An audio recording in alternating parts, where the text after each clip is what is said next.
Ακούτε το Orasi Tech, ένα podcast για την τεχνολογία και την προσβασιμότητα στην εποχή της τεχνητής νοημοσύνης.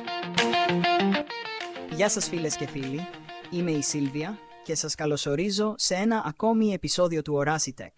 Σε αυτή τη συγκυρία, όπου βρίσκεται σε εξέλιξη το πρόγραμμα Προσβασιμότητα Κατοίκων, θεωρήσαμε ιδιαίτερα σημαντικό να μιλήσουμε για ένα θέμα που αφορά άμεσα την καθημερινότητα, την αυτονομία και την ποιότητα ζωής, το έξυπνο σπίτι. Τι είναι λοιπόν το έξυπνο σπίτι? Έξυπνο σπίτι είναι ένας χώρος κατοικίας στον οποίο βασικές λειτουργίες, όπως ο φωτισμός, η θέρμανση, τα ρολά, οι ηλεκτρικές συσκευές, η ασφάλεια και η ψυχαγωγία μπορούν να ελεγχθούν αυτόματα ή απομακρυσμένα μέσω φωνής, κινητού τηλεφώνου ή αυτοματισμών.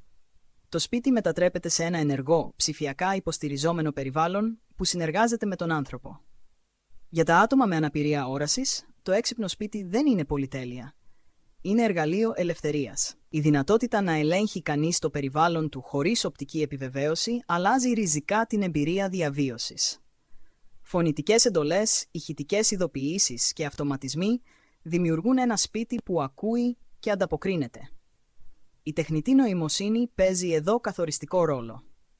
Δεν μιλάμε πια απλώς για συσκευές που εκτελούν εντολές, αλλά για συστήματα που μαθαίνουν τις συνήθειες του χρήστη, προσαρμόζονται και προτείνουν λύσεις.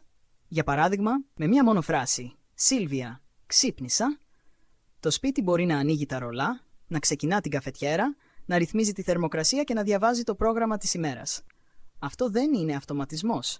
Είναι καθημερινή υποστήριξη. Ένα άτομο με απώλεια όρασης μπορεί να πει «Άναψε το φως στο υπνοδωμάτιο», «Κλείδωσε την πόρτα», «Πόση ώρα απομένει στο πλυντήριο», «Ποιο είναι το επόμενο ραντεβού μου». Μπορεί να λαμβάνει ηχητικές ειδοποιήσεις για διαρροή νερού, καπνό ή φωτιά, άνοιγμα πόρτας, ολοκλήρωση συσκευών. Έτσι η ασφάλεια δεν βασίζεται στην όραση, αλλά στην πληροφορία. Σε επίπεδο εφαρμογών λειτουργούν εξαιρετικά. Google Home και Amazon Alexa, Apple Home με Siri, SmartThings, Tuya Smart, Philips Hue, καθώς και εφαρμογές ημερολογίου, υπενθυμίσεων και ειδοποιήσεων που συνεργάζονται άψογα με φωνητικούς βοηθούς. Όταν όλα αυτά συνδεθούν σωστά μέσα από ένα κεντρικό σύστημα, ένα hub, τότε το έξυπνο σπίτι αποκτά συνοχή. Και εδώ η βοήθεια ενός καλού τεχνικού ή ενός έμπειρου χρήστη μπορεί να κάνει τεράστια διαφορά. Ας μιλήσουμε όμως και για το κόστος. Το έξυπνο σπίτι δεν χρειάζεται να ξεκινήσει ακριβά.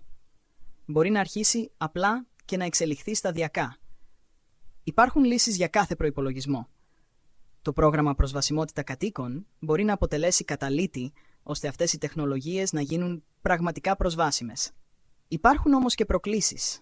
Όχι όλες οι εφαρμογές είναι πλήρως προσβάσιμες. Χρειάζεται σωστή υποστήριξη. Χρειάζεται εκπαίδευση. Και φυσικά σεβασμός στην ιδιωτικότητα. Το έξυπνο σπίτι δεν είναι απλώς συσκευές. Είναι φιλοσοφία σχεδιασμού ζωής. Και όταν σχεδιάζεται με επίκεντρο τον άνθρωπο, μπορεί να μεταμορφώσει την καθημερινότητα των ατόμων με αναπηρία όρασης. Όχι για να τον εντυπωσιάζει, αλλά για να τον στηρίζει. Σας ευχαριστώ που ήσασταν μαζί μου στο σημερινό επεισόδιο του Orasi Tech. Στο επόμενο επεισόδιο θα συνεχίσουμε να εξερευνούμε πώς η τεχνολογία και η τεχνητή νοημοσύνη μπορούν να κάνουν τη ζωή πιο προσβάσιμη, πιο ανθρώπινη και πιο ελεύθερη. Ακούσατε το Orasi Tech, ένα podcast για την τεχνολογία και την προσβασιμότητα στην εποχή της τεχνητής νοημοσύνης. Για να μην χάνετε κανένα επεισόδιο, κάντε εγγραφή στο κανάλι μας στο YouTube, ακούστε μας και ακολουθήστε μας στο Spotify και στο Apple Podcast.